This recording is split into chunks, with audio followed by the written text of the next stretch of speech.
Hello అండి, అందరికీ నమస్కారం. ఎలా ఉన్నారు? నేను చాలా బాగున్నాను. మీరు అందరూ కూడా బాగున్నారనే అనుకుంటున్నాను. ఇది యాక్చువల్గా సాటర్డే మార్నింగ్ అనమాట.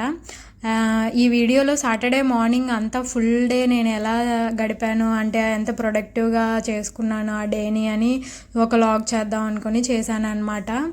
యాక్చువల్గా సాటర్డే మార్నింగ్ లేచిన తర్వాత నాకు అనిపించింది చాలా రోజులు అయింది పూజ చేద్దాము అని అనుకున్నాను అనమాట. లేచి వాటర్ తాగుతాను లెగవంగాల్నే, హాట్ వాటర్. ఇంకా ఇల్లు తుడిచి స్నానం చేసి వచ్చేసరికి ఇంకా పూజ చేసే అంత ఓపిక లేదనమాట. నాకు ఆకలేస్తుంది. ఏమో ఎప్పుడు పూజ చేద్దాం అనుకుంటే చాలు నాకు ఆకలేస్తుంది.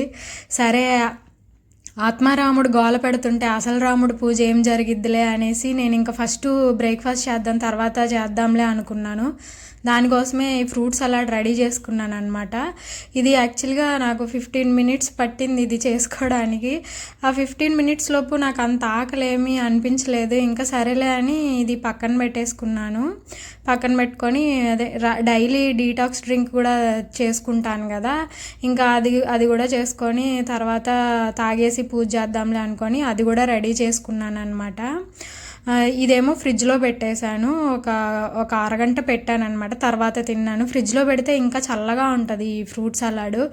ఇది చాలా ఈజీ చేసుకోవడం. నేను యాక్చువల్గా ఫుల్ వీడియోలో ఒకటి డిఫరెంట్ టైప్స్ ఆఫ్ రెసిపీస్ అని, సలాడ్స్ రెసిపీస్ అని పెట్టాను. అందులో చూడండి కావాలంటే. ఏం లేదు, అన్నీ మనకు నచ్చిన ఫ్రూట్స్ అన్నీ, కొంచెం స్వీట్గా ఉండే ఫ్రూట్స్ అన్నీ తీసుకొని ఇంకా చియా సీడ్స్ కూడా ఒక హాఫ్ అన్ అవర్ నానబెట్టి వేసుకున్నాను. దానిలోకి కొంచెం పాకం పట్టిన బెల్లంలోకి డ్రై ఫ్రూట్స్ మనకి నచ్చినవి వేసుకొని చేసుకున్నాను అనమాట. అది జీడిపప్పు, జనరల్గా బాదం పప్పు, పిస్తా పప్పు అవి వేసుకోవడమే. అట్లా వేసుకున్నాను అనమాట. నేను కూడా బాదం పప్పు లేదు టయానికి, సో జీడిపప్పు, పిస్తా వేసుకున్నాను. ఇది ఇంకా డ్రింక్ చేసుకున్నాను అన్నాను కదా, డీటాక్స్ డ్రింక్. ఇది వెజిటేబుల్ జ్యూస్. అసలు చాలా హెల్దీ ఇది. బాడీలో బ్లడ్ పట్టాలన్నా, బాడీలో డీటాక్స్ అంతా అవ్వాలన్నా ఇది చాలా యూజ్ అయ్యిద్ది అనమాట. నేను క్యారెట్, బీట్రూట్తో పాటు ఇంకా లెమన్ కూడా యాడ్ చేస్తానన్నమాట. డైలీ యాక్చువల్గా ఏమైనా న్యూట్రిషన్స్ బాడీకి డైలీ అంటే 2-3 రోజులకి అట్లా స్టోర్ చేసుకొని బాడీ ఉంచిద్దేమో కానీ, ఈ లెమన్ మాత్రం, అంటే సి విటమిన్ మాత్రం డైలీ ఏ రోజుది ఆ రోజే ఖర్చు అయిపోయింది. సో తప్పకుండా నిమ్మకాయ, ఇట్లా సి విటమిన్ ఉన్న ఏమైనా డైలీ తీసుకోవడానికి ట్రై చేయండి. నేను ఇప్పుడు ఈ డ్రింక్ కోసం క్యారెట్, బీట్రూట్, కొంచెం కరివేపాకు, ఇంకా బీరకాయ, సొరకాయ కూడా తీసుకున్నాను అనమాట. ఇవే కాకుండా మీకు నచ్చిన వెజిటేబుల్స్ వేసుకోవాలన్నా వేసుకోవచ్చు. యాక్చువల్ వాటర్ కంటెంట్ ఎక్కువ ఉన్నవి తీసుకోవాలి అనమాట. ఇవి కీరా తీసుకుంటాను డైలీ. ఈరోజు బీరకాయ, సొరకాయ తీసుకున్నాను అనమాట. ఇంకా కొత్తిమీర, పుదీనా అన్నీ వేస్తాను. ప్రజెంట్ పుదీనా, కొత్తిమీర ఇంట్లో లేదనమాట, అందుకే వేయలేదు. ఓన్లీ కరివేపాకు వేసుకున్నాను. ఇది స్కిన్కి కానీ హెయిర్కి కానీ చాలా బెనిఫిట్స్ ఉంటాయి ఈ జ్యూస్ వల్ల. చేసుకోవడానికి ట్రై చేయండి ఇంట్లో. చాలా మనకు తెలియని చాలా సైడ్ ఎఫెక్ట్స్ మనకు తెలియవు. ఎందుకు నాకు ఇలా ఉంది అనుకుంటాం. ఏదన్నా డిసీజ్ వచ్చినప్పుడు చాలా సైడ్ ఎఫెక్ట్స్ దీనివల్ల తగ్గిపోతాయి అన్నమాట. ఇది చాలా సింపులే చేసుకోవడం, పెద్ద కష్టం ఏమీ కాదు. ఈ డ్రింక్ అన్నీ కలిపేసి మిక్సీలో వేసుకొని ఇంకా అంటే వడగట్టడమే. స్ట్రైనర్లో అయితే ఎక్కువసేపు పడుతుంది వడగట్టడానికి. ఇది నార్మల్గా నేనైతే ఎప్పుడు క్లాతే యూస్ చేస్తాను అనమాట ఈ డ్రింక్ కోసం. క్లాత్ అయితే త్వరగా ఎక్స్ట్రాక్ట్ చేయొచ్చు జ్యూస్ని, ఎక్కువసేపు పట్టదు. నేను అసలు దానికోసమనే ఒక క్లాత్ పెట్టుకుంటాను ఎప్పుడు. మంత్లీ వన్స్, 2 మంత్స్కి ఒకసారి చేంజ్ చేస్తూ ఉంటాను కూడా ఆ క్లాత్ని. వైట్దే ఎక్కువ యూస్ చేస్తుంటాను, మంచిది అనేసి.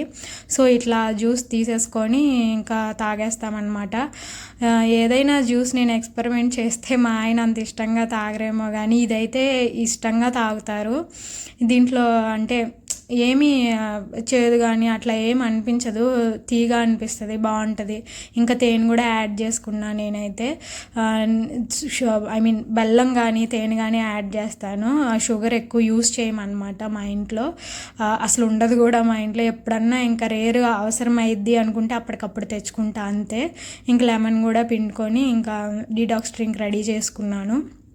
ఇంతకుముందు ఇది మ్యాక్సిమం డే బై డే తీసుకోవడానికైనా ట్రై చేసేదాన్ని, ఖచ్చితంగా తీసుకునేదాన్ని కూడా. బట్ ఇప్పుడు different types of detox drinks try చేస్తున్నాను అనమాట. అందుకే ఇది కొంచెం తగ్గించాను, కానీ వీక్లీ వన్స్ అయినా ట్రై చేస్తున్నాను. ఇందాక ఫ్రూట్ సలాడ్లో చెప్పాను కదా జీడిపప్పు ప్రజెంట్ లేదు అని.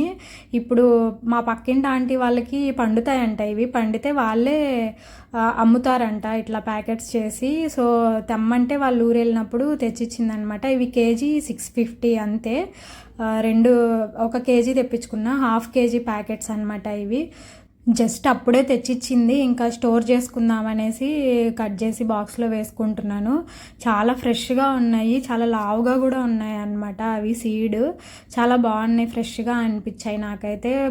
పర్లేదు, వర్తే అనిపించింది. ఒకటే స్టోర్ చేశాను, ఇంకొకటి సేమ్ అట్లాగే ప్యాకెట్లోనే ఉంచేసాను. ఎందుకంటే రెండు ఒకేసారి తీయడం ఎందుకు, మెత్తగా అయిపోతాయేమో ఒకవేళ ఎక్కువ రోజులు ఉంటాయి అనేసి, లేదంటే పురుగులు పడతాయి కదా అందుకనేసి అట్లా పెట్టాను.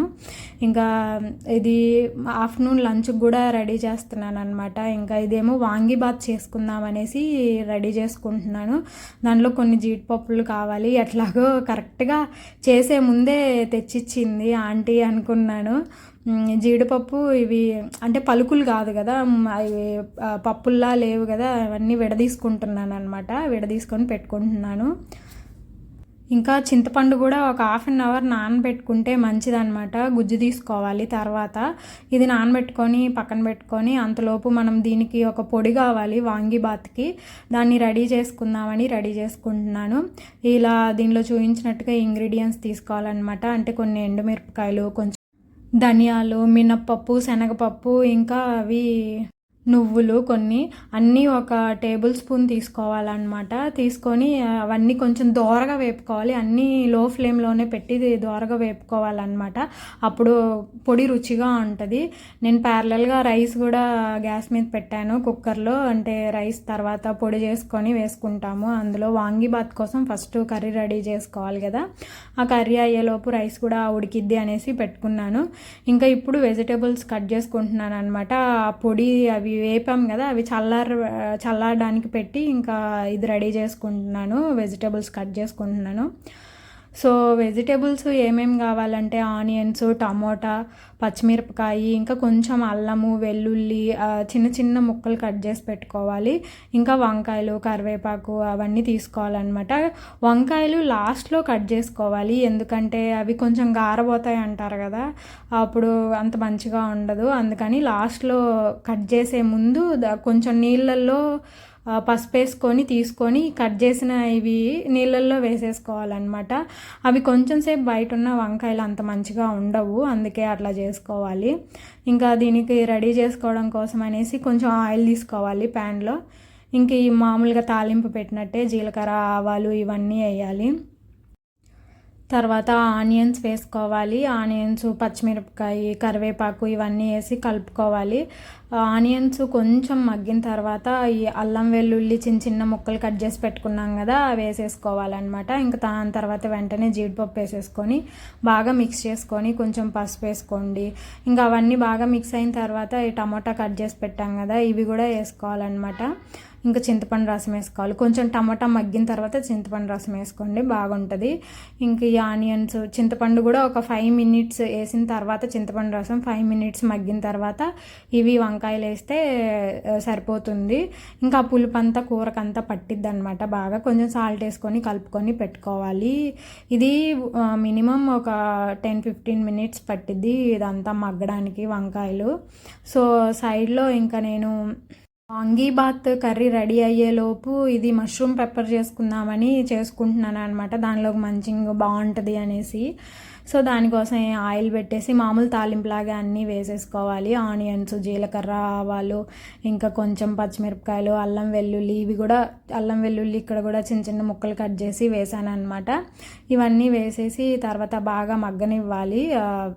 ఈ ఆనియన్స్ అన్నీ బాగా మగ్గిన తర్వాత ఇవి మష్రూమ్స్ నేను ఆల్రెడీ వాష్ చేసి పెట్టుకొని కట్ చేసి పెట్టుకున్నాను అనమాట. ఈ మష్రూమ్స్ వేసేసేయడమే. ఇవన్నీ బాగా కలపాలి ఇందులో. ఇది ఒక 10-15 మినిట్స్కి వాటర్ రిలీజ్ అయ్యిద్ది అనమాట ఆ మష్రూమ్లో నుంచి. ఆ వాటర్ రిలీజ్ అయ్యి మళ్ళీ ఆ వాటర్ అంతా మగ్గేంత వరకు ఉంచాలి. అప్పటిదాకా ఉంచితే ఇంకా కరెక్ట్గా ఉడికిపోయిద్ది అనమాట, ఏముండదు. సో కొంచెం సాల్ట్ కూడా వేసి మగ్గిస్తున్నాను. తర్వాత అదే ఇంకా నీళ్ళు దానిలో నుంచి ఊరడం స్టార్ట్ అయ్యిద్ది. ఇదిగో చూడండి, ఆల్రెడీ అంటే నీళ్ళు రిలీజ్ అయ్యి మళ్ళీ ఉడుకుతుందనమాట. ఇంకొంచెం వాటర్ ఉంది అనగా అప్పుడు కొంచెం పెప్పరు, జీరా పొడి, సాల్ట్ సరిపోలేదు అంటే ఇంకొంచెం వేసాను అనమాట. ఆ 3 వేసేసుకొని పెట్టుకున్నాను అంతే. మీకు కావాలంటే కొంచెం కారం కూడా యాడ్ చేసుకోండి. పెప్పర్ది సరిపోదు కారం అని అనుకుంటే నేను కూడా కొంచెం యాడ్ చేశాను లైట్గా, అంతే, ఎక్కువ యాడ్ చేయలేదు.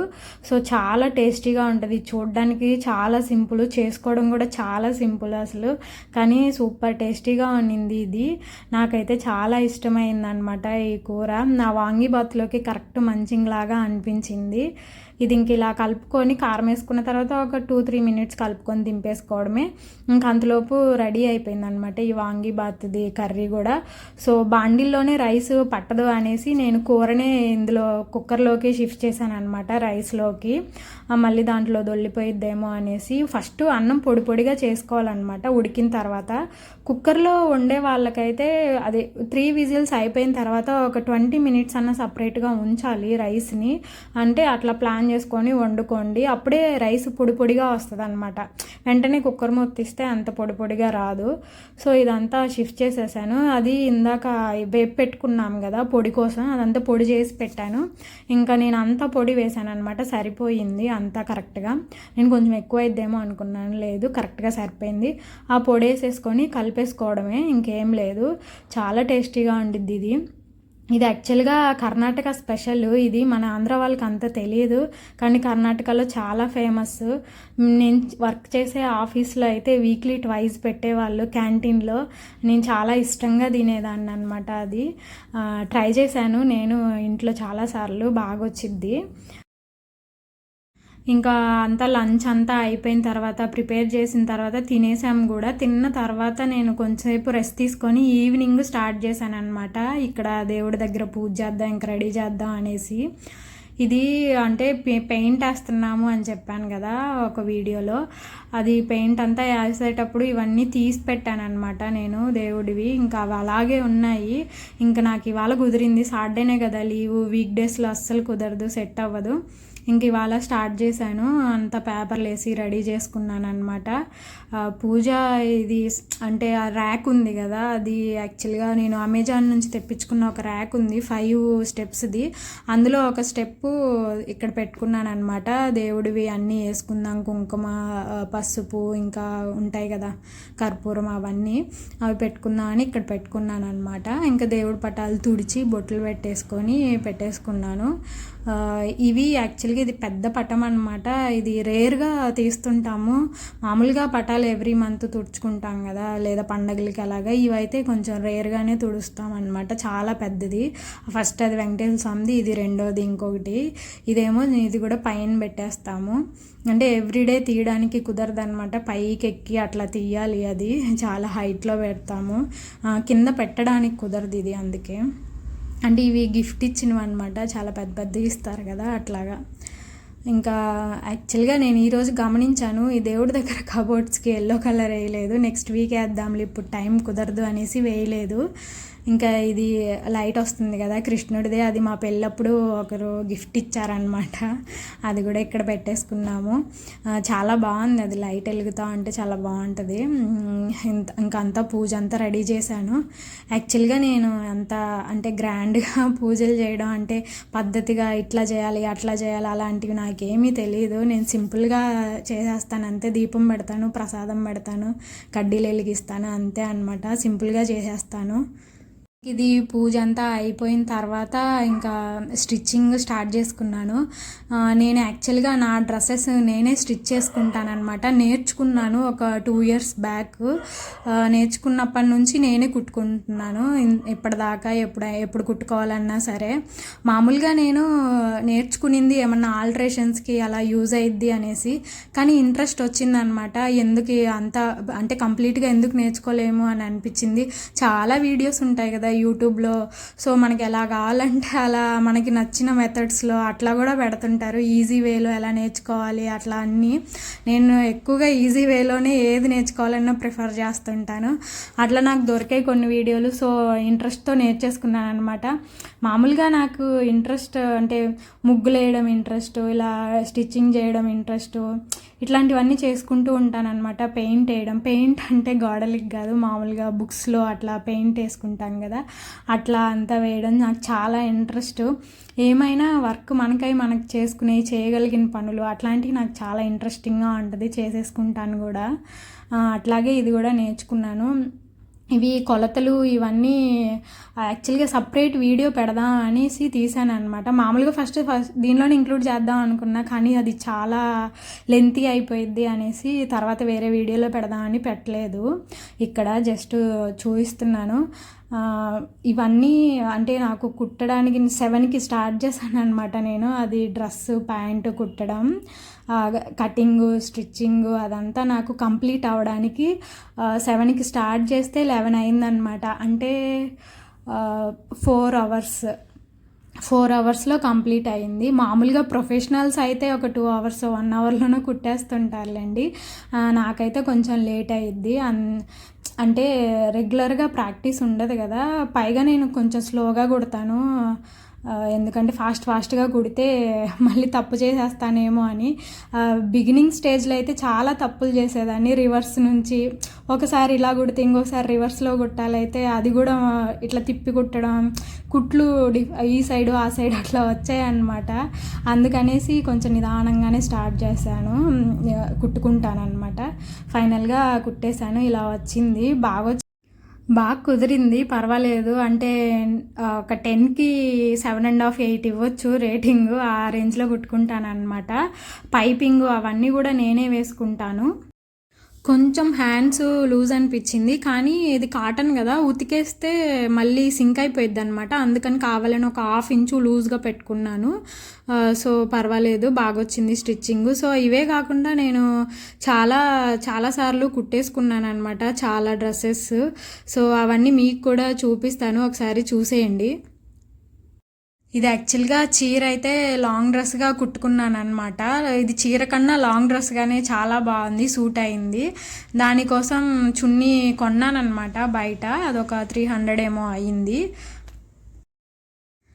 ఇది కూడా చీరే, మా చెల్లికి కుట్టిద్దాం అనుకొని ఫస్ట్ ట్రై చేశాను అనమాట. కానీ బాగుంది అని ఫస్ట్ మళ్ళీ నేనే కుట్టుకున్నాను, నా కోసమనే కుట్టుకున్నాను. కానీ ఇద్దరికి సైజులు సరిపోతాయి, ఏం పర్వాలేదు, ఎవరు కుట్టుకున్నా ఎవరైనా వేసుకోవచ్చు. కాకపోతే కొంచెం డీప్ నెక్ అయింది అన్న ఫీలింగ్ వచ్చిందనమాట నాకు. దానికి ఏదో ఒకటి సెట్ చేయాలి, త్వరలో సెట్ చేసుకుంటాను. ఈ డ్రెస్ ఆల్రెడీ నేను 2-3 షార్ట్స్లో కూడా వేసుకొని చూపించాను. ఇదైతే పర్ఫెక్ట్గా కుదిరింది నాకు అసలు. అంటే మంచి డ్రెస్, చూడడానికి బాగుంది. నేను కుట్టుకునేటప్పుడు చాలా భయపడ్డాను వస్తుందో రాదో అనేసి. మంచి డ్రెస్సు బాగా కుట్టుకోవాలి అని కాన్సన్ట్రేషన్తో కుట్టుకున్నాను అనమాట. బాగా వచ్చింది. ఇంకా డిజైన్ ఉంది కదా నెక్కి, పోట్లీ బటన్స్, అవి కూడా నేనే పెట్టుకున్నాను. అవి చాలా టైం పట్టింది పెట్టుకోవడానికి, కానీ అలా పెట్టుకుంటే బాగుంటుంది అని ట్రై చేశాను.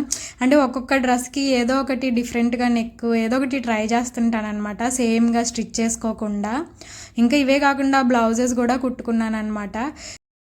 బ్లౌజెస్ కూడా ఎక్స్పెరిమెంట్ చేస్తుంటాను, ఒకసారి ఫుల్ హ్యాండ్స్, ఒకసారి షార్ట్ హ్యాండ్స్, ప్రిన్స్ నెక్, అట్లాగా డిఫరెంట్గా ట్రై చేస్తుంటాను అనమాట. ఇది బ్లౌజ్కి డిజైన్ కూడా నేనే వేసుకున్నాను. ఇవి అంటే ఇవి ఉన్నాయి కదా స్టోన్స్, ఇదంతా ఈ వర్క్ కూడా నేనే చేసుకున్నాను. ఫస్ట్ అంటించుకోవాలి ఇవన్నీ, తర్వాత థ్రెడ్తో కుట్టుకోవాలన్నమాట. ఇవన్నీ నేనే చూసుకుని వేసుకున్నాను. యూట్యూబ్లో చూసుకున్నాను, డిజైన్ బాగుంది అనేసి వేసేసుకున్నాను. ఇది యాక్చువల్గా మా వాడి ఫస్ట్ బర్త్డేకి ఇదే శారీ కట్టుకున్నాను అనమాట. నేను చాలా బాగుంది. అంటే ఫస్ట్ బర్త్డే కానీ ఏం కుట్టుకోలేదు, కానీ అప్పటికి ఇదే సెట్ అయిందనమాట. నాకు బాగా అన్నిటికన్నా ఇది డిజైన్ బాగుంది అనేసి ఇదే బాగా నచ్చి వేసుకున్నాను నేను. బాగానే వచ్చింది, డిజైన్ కూడా చాలా బాగా వచ్చింది. నైట్ 11 అయిపోయింది కదా, ఇంకా ఈ స్టిచ్చింగ్ అంతా అయిపోయేసరికి ఇంకా తర్వాత ఇది పపాయ ఫేస్ ప్యాక్ ఒకటి ముందే చేసి పెట్టుకున్నాను స్టిచ్చింగ్ స్టార్ట్ చేసే కంటే ముందే. నైట్ అప్లై చేసుకుందాం అనేసి, కానీ స్టిచ్చింగ్ చాలా లేట్ అయిపోయింది. ఆల్రెడీ చేసి పెట్టుకున్నాను కాబట్టి ఇంకా అప్లై చేసేసుకున్నాను అనమాట నైటే 11 తర్వాత. ఇదేం లేదు, కొన్ని పపాయ ముక్కలు మిక్సీ వేసుకొని తర్వాత ఆ పేస్ట్లో కొంచెం ఎర్రచందనం వేసుకున్నాను నేను. మీరు ఎర్రచందనం ఉంటే వేసుకోండి, ఏదో ఒకటి చందనం వేసుకోండి. నెక్స్ట్ ఇంకా నేను తేనె వేసుకున్నాను, ఇంకా పసుపు కూడా వేసుకోవచ్చు. కానీ నా ఫేస్కి పసుపు అంత సెట్ అవ్వదు, నేను పసుపు వేసుకోలేదు. అదంతా ఇంకా కలుపుకొని ఇంకా నెక్స్ట్ ఫేస్ వాష్ చేసి అప్లై చేసేసుకున్నాను అనమాట. చాలా బాగుంటుంది ఫేస్. ఈ పపాయ ఫేస్ ప్యాక్ వేసుకుంటే చాలా స్మూత్గా అనిపిస్తుంది. ఏదైనా న్యాచురల్గా నేను చేసుకోవడానికే ట్రై చేస్తుంటాను అనమాట. ఫేస్ ప్యాక్లు 2 డేస్కో 3 డేస్కో ఒకసారి ట్రై చేస్తుంటాను వేసుకోవడానికి. కానీ న్యాచురల్వే ట్రై చేస్తుంటాను అనమాట. లైక్ బనానా, పపాయ ఇట్లాగా అన్నీ న్యాచురల్వే ట్రై చేస్తుంటాను. సో ఇదే అండి ఇవాళకి నా వీడియో. చాలా ప్రొడక్టివ్గా ఉన్నింది నాది సాటర్డే రోజు. సో ఈ వీడియో మీ అందరికీ కూడా నచ్చింది అనుకుంటున్నాను. నచ్చితే నా వీడియోని లైక్ చేయండి, షేర్ చేయండి, ఇంకా నా ఛానల్ని సబ్స్క్రైబ్ చేసుకొని మరిన్ని వీడియోస్ చూసేయండి. Bye bye.